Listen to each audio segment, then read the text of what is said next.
Ok, empezó a grabar, ¿están ahí? ¿Volvimos? Sí, profe. Listo, muchas gracias. Entonces voy a compartirles pantalla de nuevo. Por favor, pues tener como unos apunticos, alguna cosa, ¿no? Recuerden que eso solo mirar y mirar y mirar no nos va a servir de mucho. Tenemos que ir anotando. Y ese ejercicio de escribir es muy útil para que nuestro cerebro realmente grabe lo que estamos diciendo. No solamente a veces es como presionar teclas en un teclado, escribir es necesario, es muy, muy, muy importante.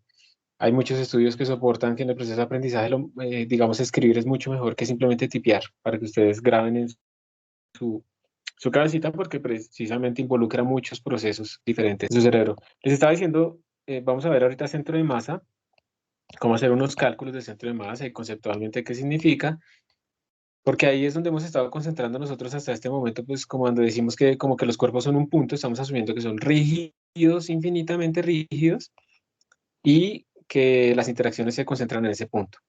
Vamos a ver varios ejemplos, luego vamos a empezar ahora sí a ver colisiones. Esa foto que está ahí es de un enfriamiento con láser que se hace en los átomos. Y lo que les decía es que por favor tuvieran instalado para la próxima vez Blender para poder hacer este tipo de simulaciones. Vamos a hacer con cubitos o con un icosaedro rebotando ahí en un plano. Y también Firefox, ahí es Firefox, perdón. Yo lo escribí mal, miren. Menos mal puse la S. Se llama Firefox. También para que lo tengan instalado en su celular, por favor. Y eso también se utiliza para hacer experimentos. Hay muchas formas de hacer experimentos con este sistemita.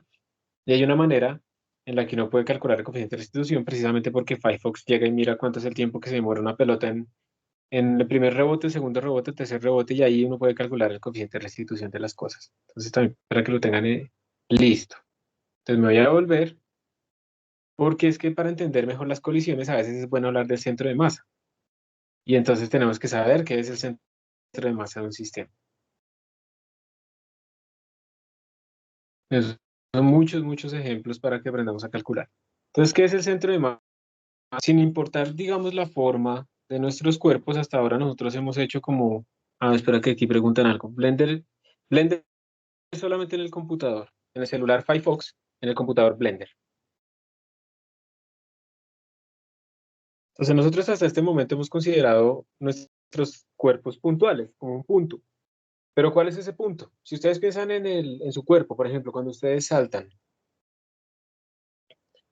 ¿dónde estará ubicado el punto si nosotros consideramos que ese punto pues, representa nuestro cuerpo? ¿En la frente? ¿Pensarían ustedes? ¿O en dónde pondrían el punto aproximadamente representativo de su cuerpo? Ustedes cuando saltan, hay un punto que hace una trayectoria parabólica, pero ¿cuál será ese punto? ¿Dónde lo pondrían ustedes? Yo les mando el link en la programación de la semana de Blender.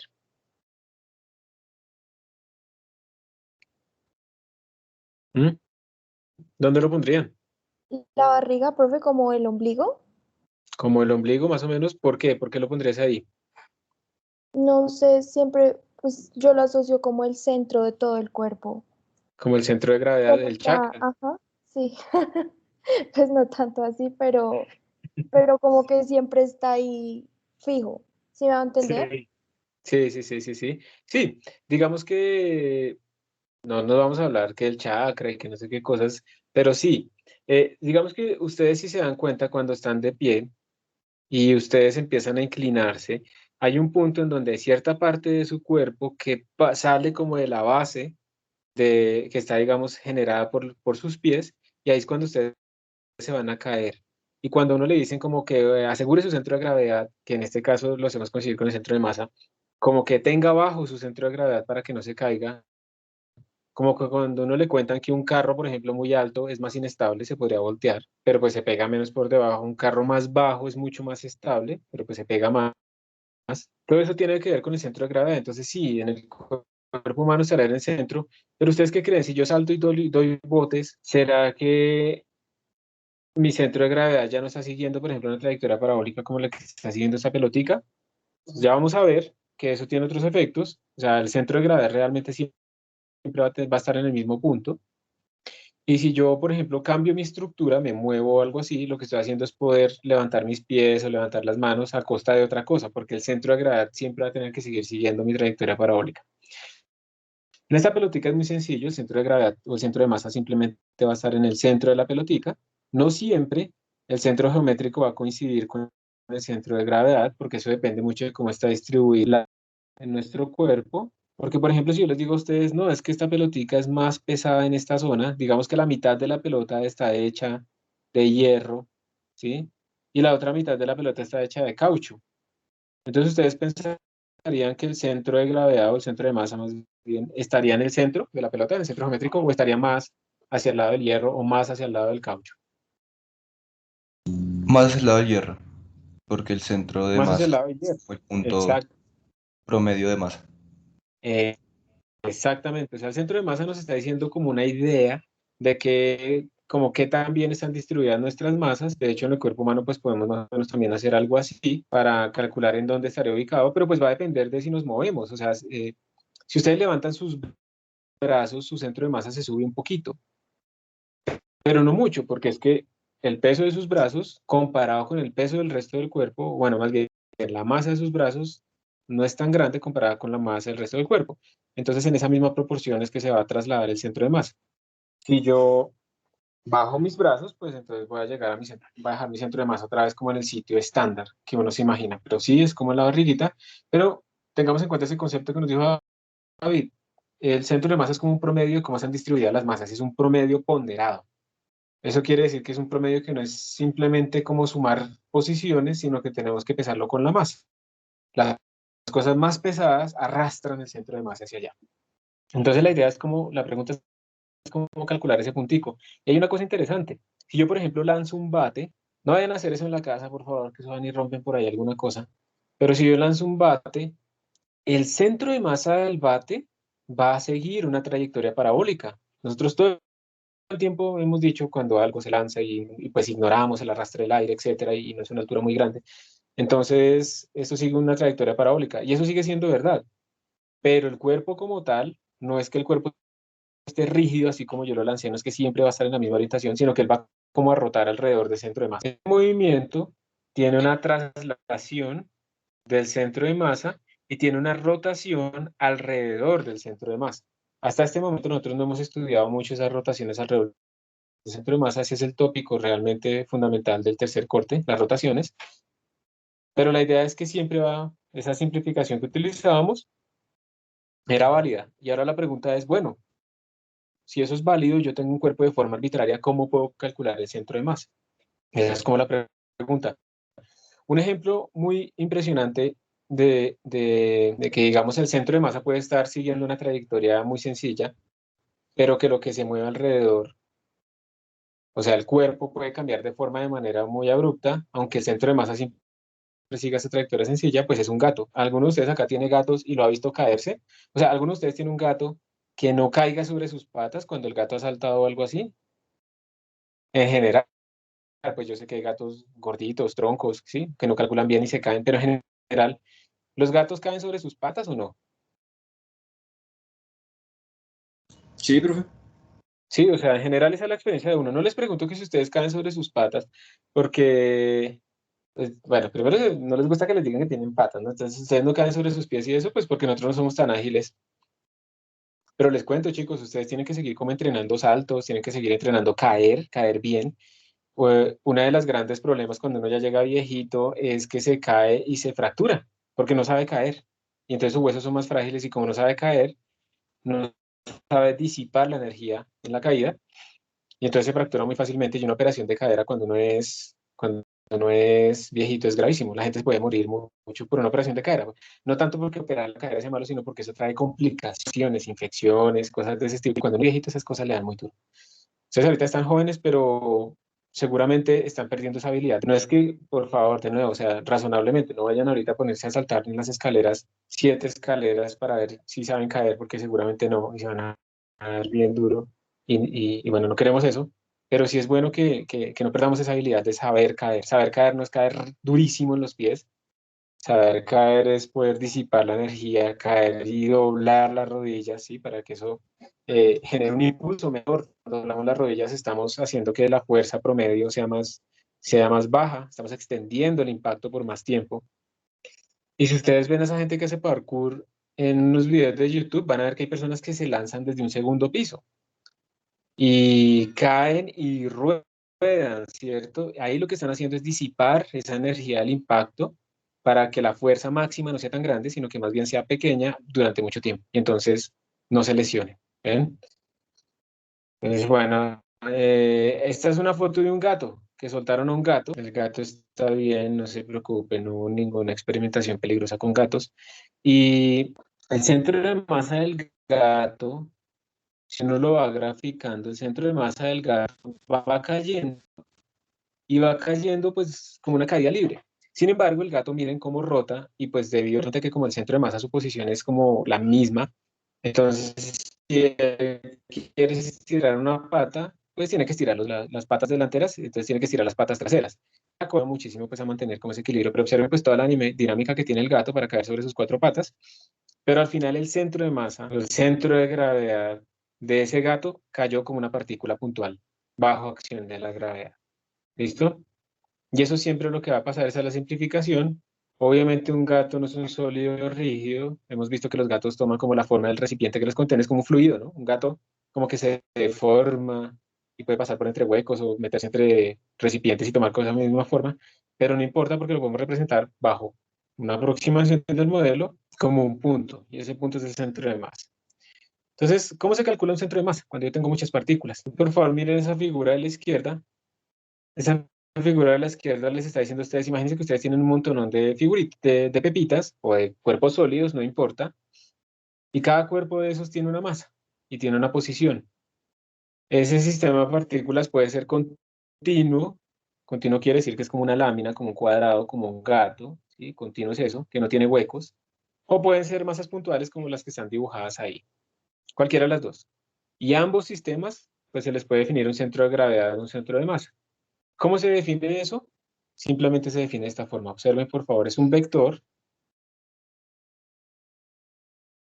El centro de gravedad o el centro de masa es un vector. Esto tiene tres componentes. Esto es un vector. Y cómo se calcula, pues es simplemente coger cada uno de los componentes, cada una de las masitas, multiplicarlo por su masa. O sea, tenemos la posición, esta es la posición de la masita, esta es la masa de esa masita, y vamos sumando absolutamente todo eso. Y luego dividimos todo por la masa total. A eso se le llama un promedio ponderado. Es un promedio de las posiciones. Miren que al final lo que obtenemos es una posición, es un promedio de las posiciones, pero cada posición está pesada por su masa. La posición que tenga más masa va a tener mayor peso en esta sumatoria. La posición que tenga menos masa va a tener menos peso. Entonces, así es que se calcula. Estos realmente son tres ecuaciones. Entonces, aquí abajo están escritas. La posición entonces del centro de masa en el eje X es la suma de las posiciones en cada X por la masa de cada una de esas partículas y luego dividimos por toda la masa total. En el eje Y es lo mismo, simplemente estamos multiplicando la masa yésima por la posición y yésima, y en el eje Z es lo mismo. Ojo que aquí estamos asumiendo que son puntos, o que conocemos, digamos, esa coordenada, ese centro de masa. Entonces, cuando uno puede distinguir como que son cosas discretas, separadas entre ellas, pues entonces uno simplemente dice, yo tengo una posición y tengo una masa yésima, y eso es lo que yo meto acá, ¿sí? Eso es lo que yo meto acá. Una posición y una masa yésima. Eso es lo que yo tengo. Pero si yo tengo algo distribuido, una cosa así distribuida como una lámina, pues es un poco más complicado. Yo lo que tengo que hacer es hacer una integral. Sin embargo, para cosas muy simétricas, pues se simplifica todo. Por ejemplo, si yo tengo, vamos a hacerlo bien. Si yo tengo un cuadrado, si yo tengo un cuadrado y el cuadrado es uniforme, o sea, la masa está uniformemente distribuida en ese cuadrado, ¿ustedes dónde dirían? Sin hacer ningún cálculo, que está ubicado el centro de masa de ese cuadrado. En el centro. En el centro, ¿cierto? ¿Estamos de acuerdo? Tendría sentido si yo les digo que está ubicado en una esquina. Digamos, si yo les digo que la masa está uniformemente distribuida, pues uno esperaría que estuviera aquí en el centro. Pero si yo les digo a ustedes, oigan, no, yo hice una medida y el centro de masa me dio acá arriba. Si eso fuera la medida experimental, ¿ustedes qué dirían? Por ejemplo, ¿será que este cuadrado tiene la masa uniformemente distribuida o hay una zona con más masa que otras? Una zona con más masas que otras. ¿Y en dónde está ubicada esa zona con más masa? Abajo. ¿Seguro? Porque si el centro de masa me dio más arriba, quiere decir que hacia allá está más concentrada la masa. Entonces lo que yo esperaría es que acá yo tenga, digamos, esto va a ser como proporcional a la masa, y yo esperaría es que la masa se vaya concentrando cada vez más hacia la parte de arriba. Y por eso el centro de masa me da más arriba que abajo. ¿Estamos claros? ¿Sí? Sí.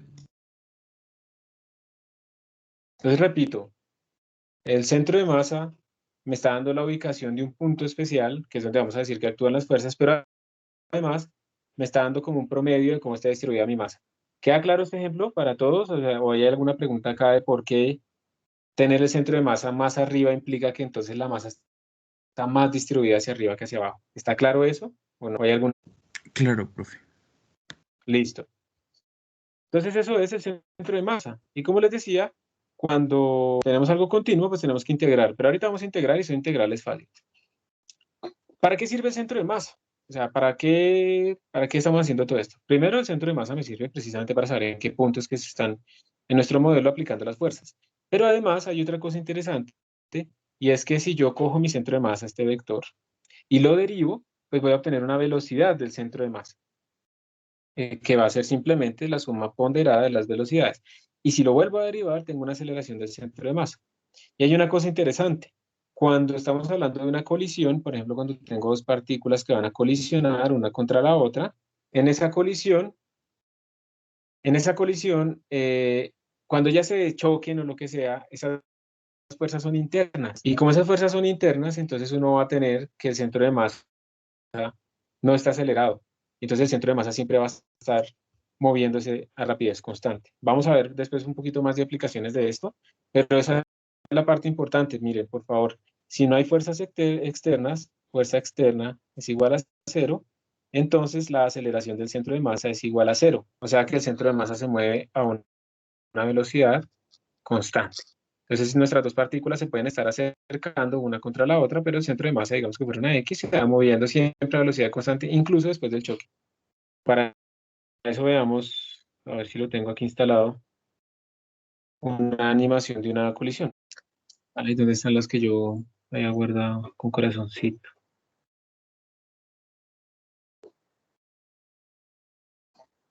Bueno, tocó buscar, no aparece.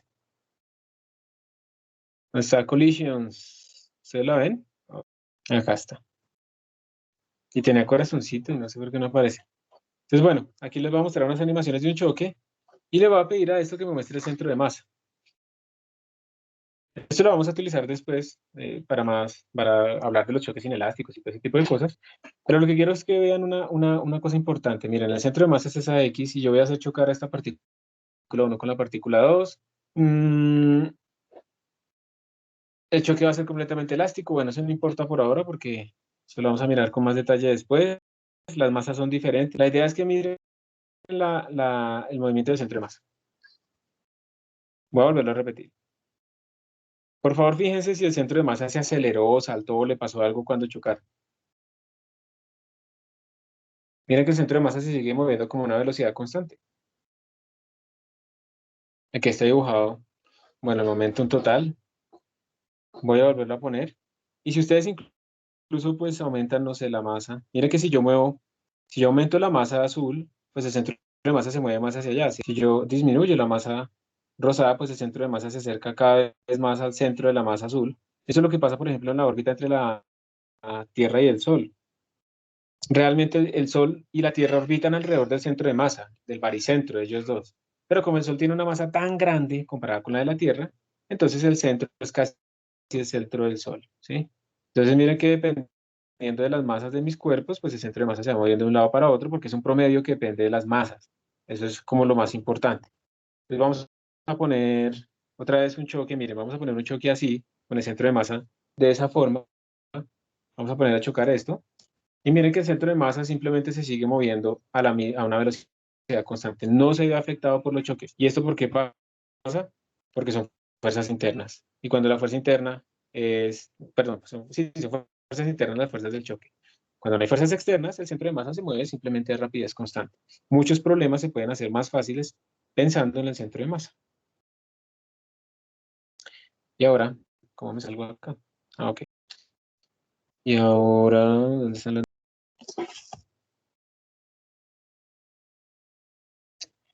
Listo. Y vamos a quitar a esta de estar puro. Bueno, listo, ya está. La ecuación de la M es la masa ponderada. Esta M que está aquí abajo es la masa total. M es la sumatoria de todas las masas y décimas. Eso es lo que está ahí en esa ecuación. Y cambia la dirección de ¿qué? Me imagino que la pregunta es que si cuando chocan cambia la dirección del centro de masa. No, si cambiara la velocidad del centro de masa, entonces quiere decir que cambió el vector.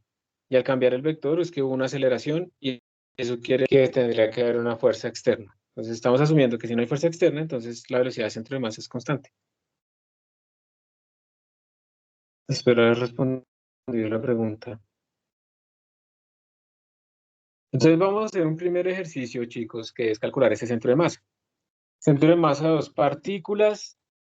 Entonces encontrar el centro de masa de este sistema de dos partículas que tiene masa 1 igual a 5m, masa 2 igual a m, localizadas en una distancia L aparte, que se muestra ahí. Entonces, por favor, lo vamos a calcular. Y para eso inmediatamente nos vamos a ir a hacer unos classrooms, perdón, breakout rooms, para que lo trabajen en grupito.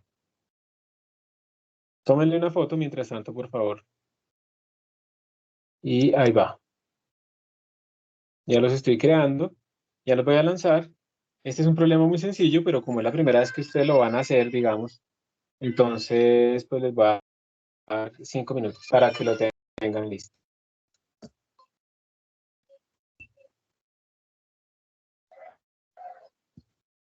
¿Me escuchan, chicos?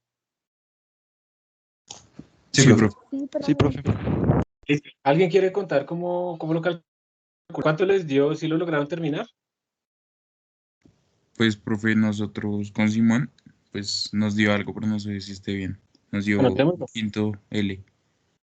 ¿Un quinto de L? Sí, Tiene pinta. ¿Por qué tiene pinta?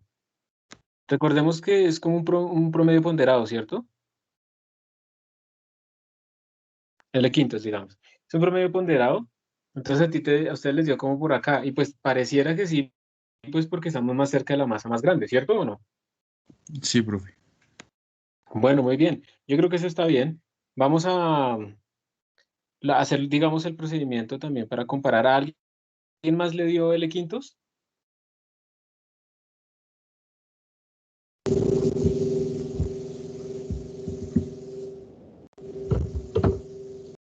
Supongo que a David le dio, pero no te escuchamos decir nada. Entonces vamos a hacerlo, miren. Lo primero es escoger un sistema de coordenadas. Aquí, si ustedes se ponen de rebelde sin causa y hacen un sistema de coordenadas, digamos, de este estilo, entonces lo ponen así torcido, pues entonces el centro de masa va a tener coordenadas tanto en X como en Y. Obviamente, pues no nos vamos a complicar la vida. Lo que deberíamos decir es, pues digamos, si este es mi eje vertical, pues este es mi eje horizontal. Y evidentemente el centro de masa pues va a estar solamente a lo largo del eje X. Esa es como la primera cosa. Este va a ser nuestro X, este va a ser nuestro Y, pero solamente va a estar a lo largo del eje X. Y como solamente va a estar a lo largo del eje X, pues porque escogimos los ejes de esta manera, lo que tenemos que calcular es como su posición. Ojo que la ubicación del centro de masa relativa a las dos partículas siempre va a ser el mismo, pero sus coordenadas van a cambiar de acuerdo al sistema de coordenadas. Recordemos que la posición del centro de masa en el eje X es igual a 1 sobre la masa total, la voy a poner en mayúscula, sumatoria de MI por XI. ¿Y por qué puedo utilizar sumatoria? Porque son cuerpos discretos en donde yo sé cuál es la ubicación de cada uno de sus centros de masa. Entonces, en este caso, lo que yo tendría es que esto en este caso es M1 por su posición 1 más M2 por su posición 2 en X. Y ojo, son posiciones. Si son negativas las posiciones, tienen que dejar el signo menos, no lo pueden quitar porque estas son coordenadas de un vector de posición. Sobre la masa total, pero bueno, escribamos la masa total aquí es igual. La masa total es M1 más M2, ¿sí? Esa sería la descripción en este momento. Y entonces en este caso tendríamos, esto sería M1 por, y ustedes me dicen por favor cuál es la posición, si yo escogí así los ejes como los pinté acá, cuál es la posición de la masa 1 respecto a ese sistema de coordenadas que yo puse. En el eje X, ¿cuál es la posición? 0. 0, muy bien, es 0. Entonces, por 0, obviamente depende de donde yo ponga el origen, pero en este caso lo puse así. Más M2, y la posición de la segunda masa, ¿cuál es? Respecto a ese L. sistema de coordenadas. ¿Cuál? L. L, listo. Y esto dividido entre M1 y M2. Entonces a mí me dijeron que M1 era 5 veces M, M2 era igual a M, y vamos a reemplazar también acá. M2 vale M, M1 es 5 veces M, ¿ok? Y entonces, cuando yo haga esta suma, nos va a dar ML sobre 6M. Se me da M con M y me queda el sexto. Casi lo que habíamos dicho antes, pero no es igual. L sextos. ¿A alguien le dio L sextos? Profe, yo lo hice de para el otro lado y me dio 5 sextos L. Claro, perfecto. O sea, eso es muy buena contribución. Muchas gracias. Si yo me paro acá, digamos que este es mi eje, ¿listo? Entonces, aquí acabo de decir que esto es L sextos, ¿cierto? O sea que realmente pues toda esta vaina se dividió en 6 pedacitos. Si este pedacito de acá es L sextos, pues este otro pedazo tiene que ser lo que me falta, 5 L sextos. Entonces por eso te digo. Pero me parece interesante que lo hagamos también utilizando estos sistemas coordenados amarillos para ver cómo se escribiría respecto al sistema coordenado la posición. Miren que la posición es la misma relativa a las dos masas, pero depende del sistema de coordenados que yo ponga. Entonces, respecto a esta segunda, la masa 1, a ver, si yo estoy parado en este amarillo, ¿cuál es la coordenada de la masa 1 en el eje X? 0. No, mira, de la masa 1, de esta, respecto al amarillo. Menos L, muy bien. Menos L. Si yo estoy midiendo todo desde el amarillo, la coordenada de la masa 1 es menos L. Más, gracias, la masa 2 que es M, y la posición de la masa 2 respecto a esos ejes amarillos, ¿cuánto será? Es así de 0, ¿cierto? Porque ahí estamos en el eje coordenado, en el origen. Todo dividido entre la masa total, que será 5M más M. Y entonces, esto nos va a quedar menos 5ML sobre 6M, chao, chao, y nos va a quedar menos 5L sextos. Ojo con ese menos, no lo podemos quitar porque nos está diciendo que está a la izquierda. Entonces, sí, así fue como lo hiciste, Sebastián. Sí. Sí, faltaba el menos, ¿no? Faltaba el menos. No, es que o sea, yo no sé por qué hice el sistema con el, la masa más pequeña a la derecha, perdón, a la izquierda, y la masa más grande a la derecha. Tenés al revés la figura, listo. Sí, Pero exacto. bueno, no importa. Miren que dependiendo del eje que yo escoja, me va a cambiar como la componente, pero miren que la posición es la misma, sigue siendo el azul, solo que yo estoy describiendo esa posición azul respecto a un sistema rojo o respecto a un sistema amarillo. Normalmente a ustedes se les va a pedir uno de los dos. Se les dice explícitamente cuál es. Chicos, este problema es el introductorio y el más fácil y toda la cosa, pero preguntas. ¿Tienen alguna pregunta, algo que no les haya quedado claro? No, profe, todo claro. Listos, gracias. Ahí estoy mirando el chat que todos lo están viendo, pero creo que no sale nada más. Entonces ahí está, vamos a ver, aquí está la respuesta. Entonces miren, aquí lo pusieron menos 5 L sextos, o sea que ellos lo están midiendo. A ver si ellos nos dijeron. Ellos lo están midiendo desde la derecha, ¿cierto? Para que les dé menos 5 L sextos. Simplemente eso fue lo que pasó. Aquí hay otro problema, típico también. Dice, encuentre el centro de masa de las tres partículas que están localizadas en los vértices de un triángulo equilátero, como se muestra. La longitud de cada lado del triángulo es L y las tres partículas tienen la misma masa M. En este caso, también, entonces quiero que empecemos como a pensar que cuando haya simetrías, uno puede aprovechar esas simetrías como para tratar de simplificar un poco la cosa. Por ejemplo, si yo les digo a ustedes, no sé, a mí se me ocurre que el centro de masa va a estar por acá, ¿ustedes me creerían? ¿Estarían de acuerdo? Mm, yo diría que no, porque ahí, pues según lo que se ve en ese gráfico, las masas son iguales. Exacto, como las masas son iguales, hay como una simetría, como que uno espera, por ejemplo, que el centro de masa esté como en la mitad, ¿cierto? Si yo les digo, yo creo que por simetría el centro de masa debería pasar por esta recta, ¿están de acuerdo o no? Sí. Sí, ¿cierto? Bueno, si la hiciera bien, ¿cierto? Uno esperaría que estuviera ubicada, obviamente por dentro, ¿cierto? En este caso, que estuviera como sobre esa recta, porque a la izquierda y a la derecha es como lo mismo, las masas son iguales, entonces yo pues no espero, no veo por qué en el promedio debería favorecer el lado izquierdo sobre el derecho o viceversa. Esa es como la idea, ¿sí? Entonces, ustedes también pueden empezar en estos problemas a pensar en la simetría de su problema para empezar a simplificar un poco las cosas. Ya viendo esos ejes que estamos aquí, que tenemos aquí a la derecha, X y Y, ustedes que me responderán si yo les pregunto, mira, así solo mirando, ¿cuál es la posición del centro de masa? ¿Estarían de acuerdo con que es cero en esos ejes? Profe, sí. Sí, ¿cierto? En esos ejes sería cero, porque precisamente escogimos unos ejes que pasan por el eje de simetría. Entonces, ojo, no olviden eso del eje de simetría. Y ahora calculemos la posición en el eje Y. Entonces, la posición en el eje Y del centro de masa, recordemos que es sumatoria de las masitas. Hacemos sumatoria porque son masas discretas cuyo centro de masa es ubicado en un punto, ya lo conocemos. Entonces, sumatoria de las masitas por su posición en el eje Y sobre la masa total. Y escribamos, voy a escribirlo todo. En este caso sería M1 por Y1 más M2 por Y2 más M3 por Y3 sobre M1 más M2 más M3. ¿Y esto qué me daría? Pues vamos a llamar que esta es la 1, esta es la 2 y esta es la 3. M1 es M. ¿Y1 cuánto vale? ¿Cuánto es la altura en el eje Y de esa partícula para esos? ¿Cuál es la coordenada en el eje Y de esa partícula 1? En ese sistema coordenado que se puso. 0. 0, ¿cierto? Porque se escogió ese sistema coordenado. O sea, usted tiene la libertad, entonces escogen el más fácil. Más, ¿cuánto es la coordenada o la altura de esa particulita? O sea, estamos buscando esta altura.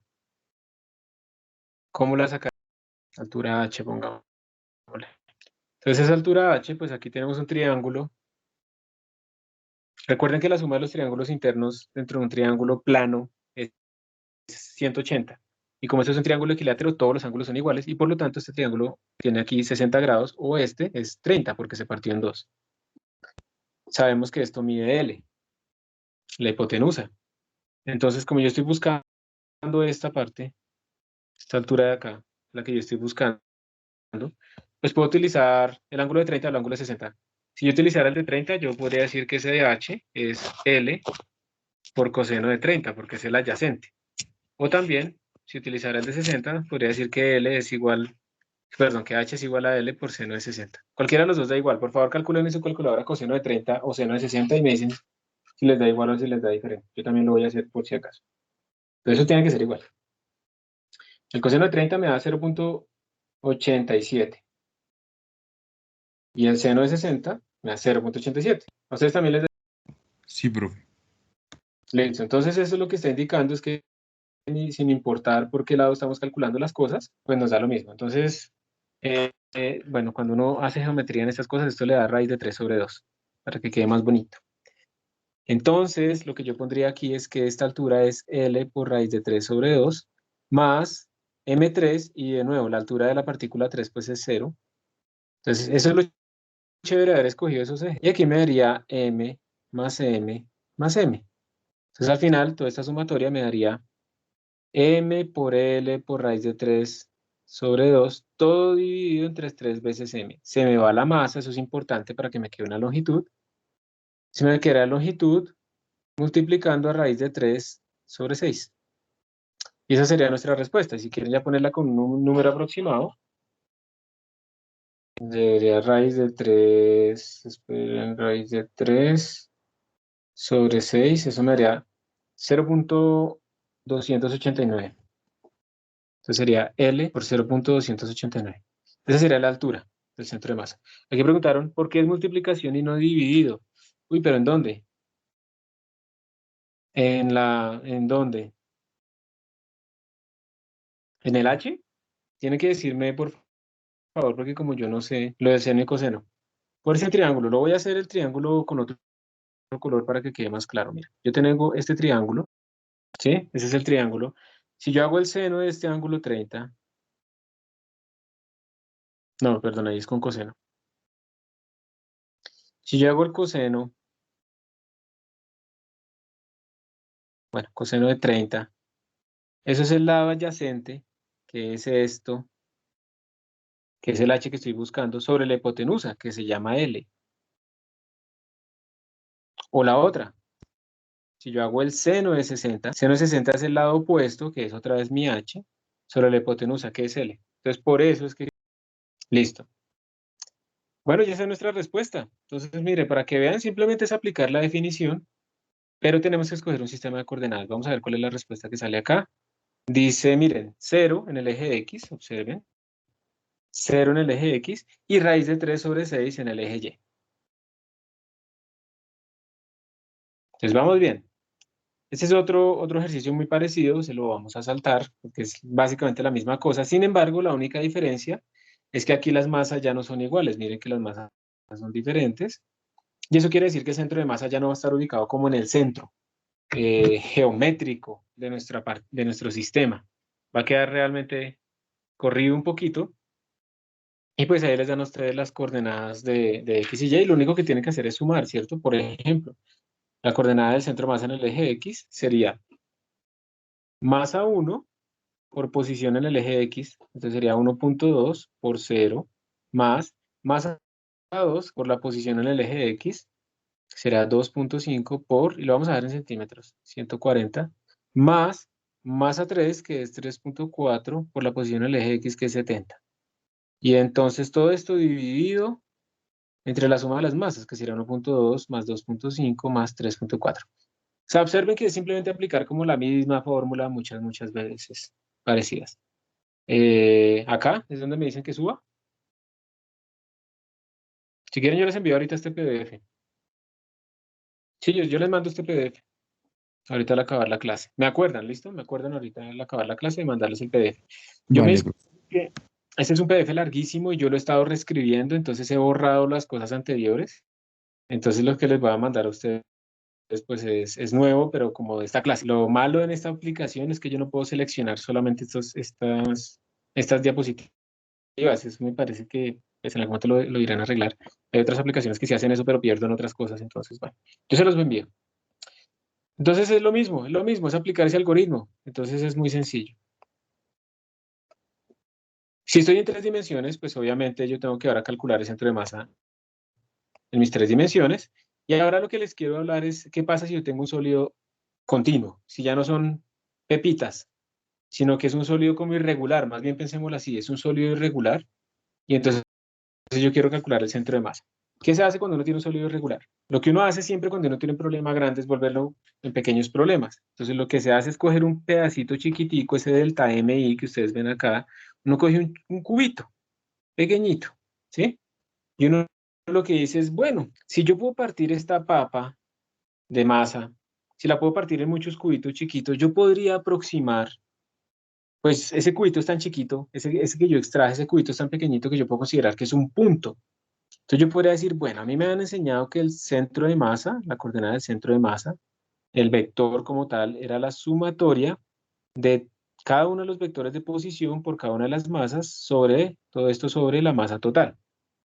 Entonces en este problema yo podría aproximar más o menos una aproximación, yo podría aproximar, pues diciendo, esto aplica para cosas puntuales o cosas simétricas donde ya conozco el punto, entonces el centro de masa, perdón.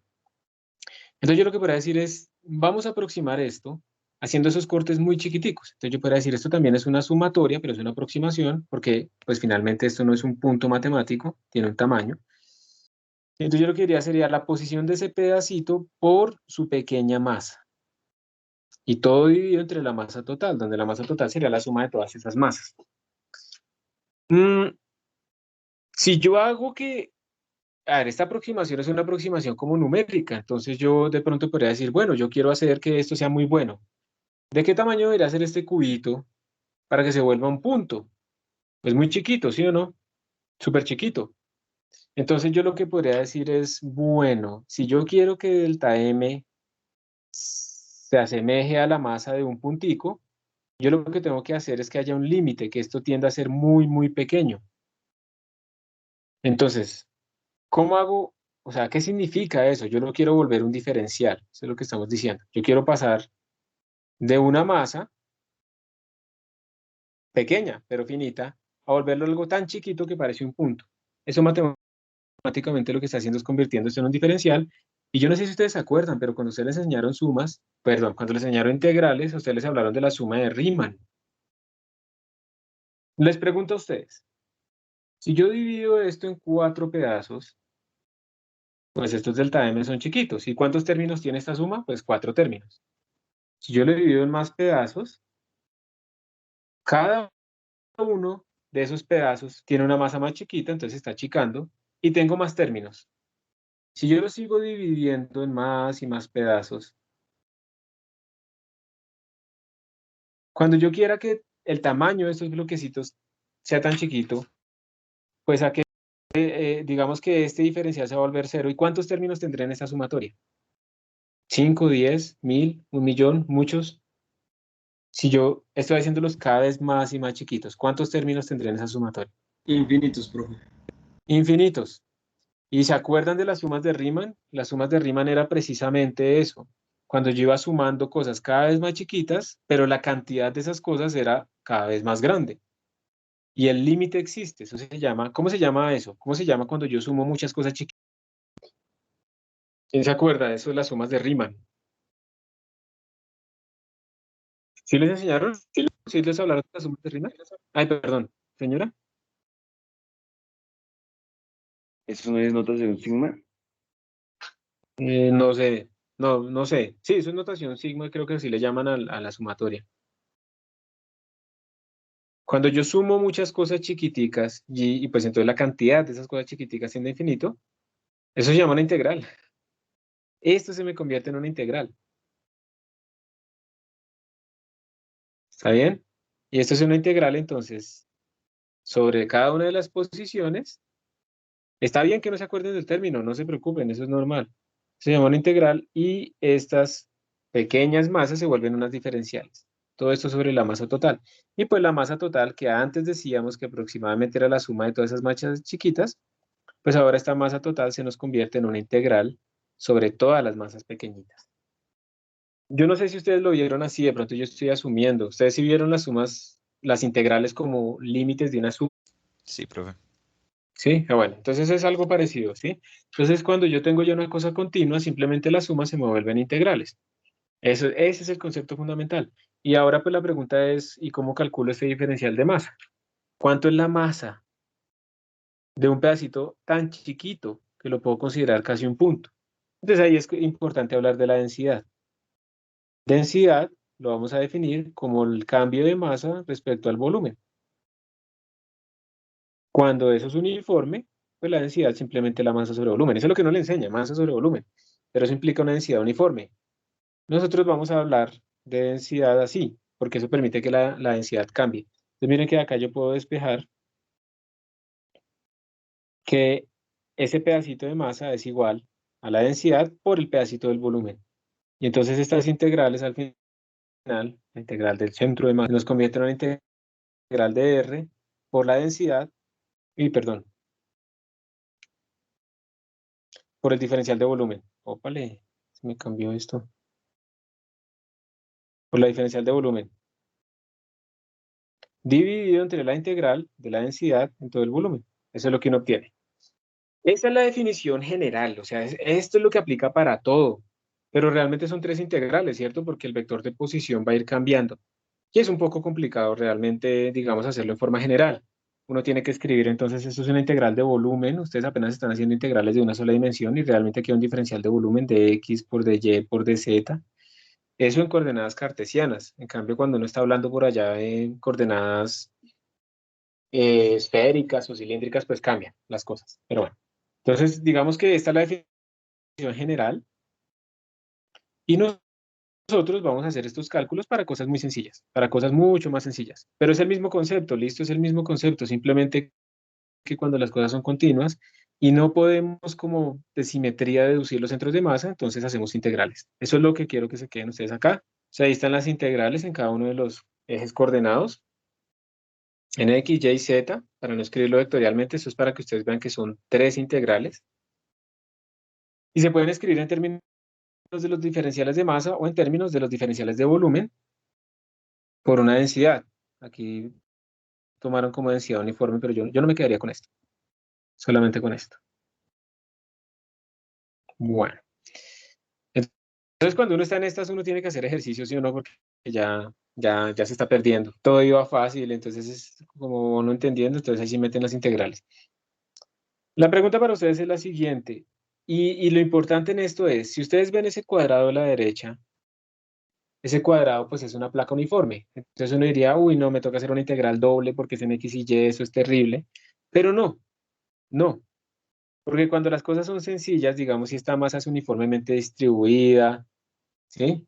Si no hay como lados más pesados que otros, ustedes pueden pensar que ese cuadrado que tienen acá está hecho como casi de masas puntuales. Simplemente para el cuadrado 1, su centro de masa pues va a estar en el centro, para el cuadrado 4 va a estar aquí en el centro, para el 3 va a estar aquí en el centro y para el 2 va a estar aquí en el centro. Si yo los tomara por aparte. Para todo ese cuadrado, ¿dónde pondrían ustedes el centro de masa? Si consideramos que es uniforme la masa, uniformemente distribuida. ¿En el origen? En el origen, ¿cierto? Entonces este sería el centro de masa de todo el cuadrado sin hacer nada raro. Y yo también lo podría ver como compuesto por pedacitos. Si yo les pregunto a ustedes a ver, les voy a hacer esto. Para este segmento que queda acá, ¿dónde estará el centro de masa? Más o menos, no perfecto. ¿Dónde lo pondrían ustedes? Punto medio entre los dos centros, ¿cierto? O sea, digamos, yo podría pensar que esto está hecho por todos estos cubitos. Entonces, este tiene su centro de masa acá, este tiene su centro de masa acá, su centro de masa acá. Entonces, al final lo que yo obtendría sería más o menos que estaría como por acá, el centro de masa. Opa, perdón. Tendría que estar como por acá. ¿Sí? Como a lo largo de este eje de simetría. Y pues como viendo esa pieza, pues uno tiene más masa como por esta zona que por lo que queda arriba, entonces por eso queda más abajo. Eso es más o menos lo que uno podría hacer. Es decir, a lo que voy yo es no siempre tienen que integrar. ¿Listo? No siempre tienen que integrar. Los problemas que hacemos aquí en física son más sencillos. No vamos a hacer las integrales generales. Nosotros simplemente vamos a tratar de hacerlo mucho conceptual o si hacemos integrales que sean en una sola dimensión. Entonces aquí vienen unas preguntas. Dice, ¿ese placa es uniforme? La pregunta para ustedes es, ¿dónde queda el centro de masa originalmente? Ya dijimos que ahí en el origen. Vamos a hacer un cambio. Lo voy a pintar de azul, de cian. ¿Dónde quedaría el centro de masa ahora si ustedes remueven el cuadrado número 1? Si removemos este cuadrado número 1, si yo quito esto, ¿dónde quedaría ahora el centro de masa? ¿Dónde creen ustedes? Se desplazaría más hacia el 3. Se desplazaría más hacia el 3. ¿Están de acuerdo? ¿Y por qué se desplazaría más hacia el 3? Porque es donde hay como más masa. Exacto, o sea, como yo le quité allá en la esquina, entonces ahora el promedio de mis masas se traslada precisamente como opuesto a esa cosa que yo removí. Entonces se traslada en esa dirección. Muy bien. No nos están diciendo dónde está, pero es un buen concepto. ¿Hay alguna pregunta acá? Más hacia el 3, hay más masa, perfecto. Muy bien. Y la pregunta C dice, si removemos los cuadrados 1 y 2, entonces ahora vamos a quitar el 1 y el 2. Ahora, ¿dónde estará el centro de masa? Lo voy a pintar de azul oscuro. Entre 4 y 3. Entre 4 y 3, ¿sí? ¿Están seguros? ¿Y en la mitad? Yo diría que sí. Yo Yo creo que diría sí que un también. poquito más abajo de, o sea, no tan en el medio de ellos dos, sino un poquito más arriba, yo creo. Como por acá, digamos. Sí, Sí, Este por ahí. será mi nuevo centro de masa. Sí, yo estoy de acuerdo. Va a estar en la mitad porque ese es como ahora nuestro eje de simetría, ¿cierto? No hay como una preferencia de izquierda a derecha. Y va a estar un poquito más abajo, no exactamente entre los dos. Va a bajarse porque ahora hay más masa en la parte de abajo que en arriba. Y bueno, así es que se responde eso. Ahora ¿qué pasará si nosotros quitamos el 1, el 2 y el... Se desplazaría hacia el 4. ¿Seguro? Yo quité el 1, el 2 y el 4. Ah, el 4 escuché el 3, perdón. Hacia el 3 Sí, entonces. sí, yo dije 3, pero pinté el 4, disculpa. Se desplaza hacia el 3 y de hecho pues quedaría como más abajo que ese que habíamos pintado antes, ¿cierto? Porque ahora hay como más masa en esa dirección. Hacia el 3 otra vez. Muy bien. Y la última remoción sería quitar el 3. Y en esta última remoción, ¿dónde Vuelve, También quedaría? quedaría en vuelve el a estar en el origen. medio. Vuelve a estar en el medio. Muy bien. Vuelve a estar en el medio porque otra vez la situación se volvió simétrica. Hemos quitado lo mismo en todas las esquinas, entonces vuelve a estar en el origen. Muy bien. Así es que, digamos, uno, aunque se podría demostrar haciendo integrales dobles, y yo sé que a ustedes les fascina integrar, pero también podemos hacer esto conceptualmente de esta manera. Entonces aquí queda un último ejemplo, que es una barra. Este es un ejemplo típico de, digamos, calcular el centro de masa de algo que tiene una densidad, digamos, de algo que es continuo, ¿sí? Nos dicen que tiene cierta longitud, que tiene cierta masa y nos piden el centro de masa. ¿Ustedes dónde creen? Como no nos dijeron que esto tenga más masa hacia el final que hacia el inicio, ¿ustedes dónde creen que debería estar el centro de masa de esta partícula? Si es En el uniforme. centro, ¿no? En el centro, ¿cierto? Deberíamos estar aquí en el centro, o sea que nuestra respuesta nos tiene que dar que el centro de masa tiene que estar en 0.4 metros. Vamos a ver si nos da eso. Vamos a hacer eso y con eso pues terminamos. Entonces, como es continua, nosotros tenemos que la posición del centro de masa es igual a la integral de x por la densidad por la diferencial de volumen, pero aquí como estamos en una sola dimensión, pues se vuelve simplemente d de x sobre la integral de rho por dx. Entonces aquí tenemos que pensar, ¿la densidad es uniforme? Como no nos dijeron nada, la respuesta es sí, y la densidad simplemente la podemos sacar como masa sobre volumen. Entonces pueden salir de la integral. Entonces miren que esto me daría la integral de x por dx sobre, por rho aquí afuera, integral de dx. Entonces miren que incluso se nos fue el rho. Entonces, ya no nos interesa. Entonces x, el x promedio nos daría integral de, de x por dx o de integral de x. Y ahora tenemos que poner los límites. ¿De dónde a dónde iría esto? Entonces ustedes miran, ¿de dónde a dónde está la masa? Entonces el punto inicial de la masa empieza en el origen. Lo voy a pintar con otro color. El punto inicial empieza aquí en el origen y el punto final termina en 0.8. Entonces esto sería desde 0 hasta 0.8, desde 0 hasta 0.8. Voy a cambiarle un poquito el grosor a esto. Uy, tampoco. Hasta 0.8. Y entonces ahora vamos a seguir haciendo nuestra integral. ¿Cuánto es la integral de arriba? ¿Esa integral cuánto da? Integral de x, ¿cuánto es? X al cuadrado sobre 2. X al cuadrado. Solo si ven que aquí es elevado entre 0 y 0.8. Dividido entre, ¿cuánto es la integral de abajo? Si yo sumo todas las longitudes, ¿cuánto es la integral de dx? X. Eso, están volando. Entonces entre 0 y 0.8. Entonces el x promedio me va a quedar 0.8 al cuadrado sobre 2 menos 0 al cuadrado, entonces no nos interesa, sobre 0.8. Esto me quedaría 0.8 al cuadrado sobre 2 por 0.8. Si me da uno de estos con uno de estos. Y me da 0.8 sobre 2, o sea, 0.4, que era lo que habíamos predicho. La diferencia entre usar la integral y la sumatoria, entonces la integral la utilizamos cuando es un objeto extendido, cuando es continuo, cuando tú no lo puedes partir como en pedacitos fácilmente. ¿Sí? Entonces, por ejemplo, si yo te digo a ti, pilas, la densidad no es uniforme, la densidad es una función que es, no sé, 25 por x al cuadrado. Eso lo que quiere decir es que esta masa está mucho más concentrada en esta zona del borde, porque aumenta con x, ¿sí? Eso es una parábola que hace así. Entonces aumenta mucho más y luego pues es menos menos ligera. Entonces ahí me toca hacer la integral. Es un cuerpo distribuido con una densidad que no es uniforme. Entonces yo no puedo predecir fácilmente en dónde está el centro de masa. En este caso, como la densidad era uniforme, nosotros sí podemos predecir que estaba aquí en la mitad. Entonces esto también se puede hacer, no podemos evitar la integral. Pero la integral es general en eso, en cuerpos extendidos, en cuerpos que no son puntos, en donde es difícil, por intuición, estimar la ubicación del centro de masa. No lo podemos hacer por conceptos geométricos porque, por ejemplo, la densidad es variable. ¿Entendido? Esa pregunta que hicieron en el chat. Anónimo. Y entonces así es que hacemos ese tipo de ejercicios. Y ahí, bueno, ahí dio 40 centímetros. Entonces todo va bien.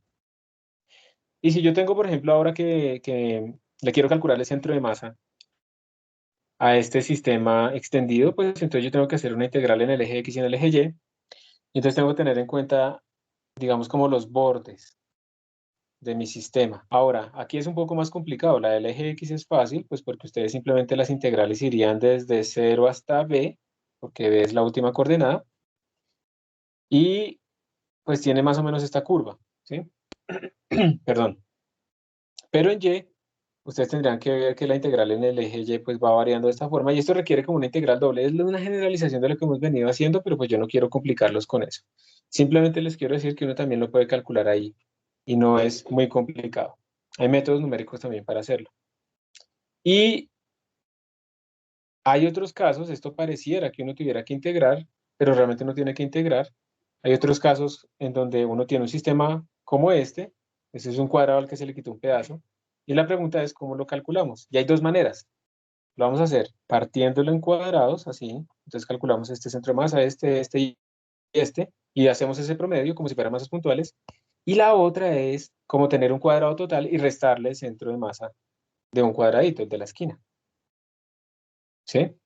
Lo vamos a hacer de las dos maneras para la siguiente clase. Entonces, estos son los cálculos de centro de masa. Les voy a mandar estas notas y pues con esto terminamos nuestra clase del día de hoy. ¿Alguna pregunta? No, profe, todo claro. No, profe, gracias. Listo, entonces voy a parar la presentación, voy a parar la grabación y ya les envío entonces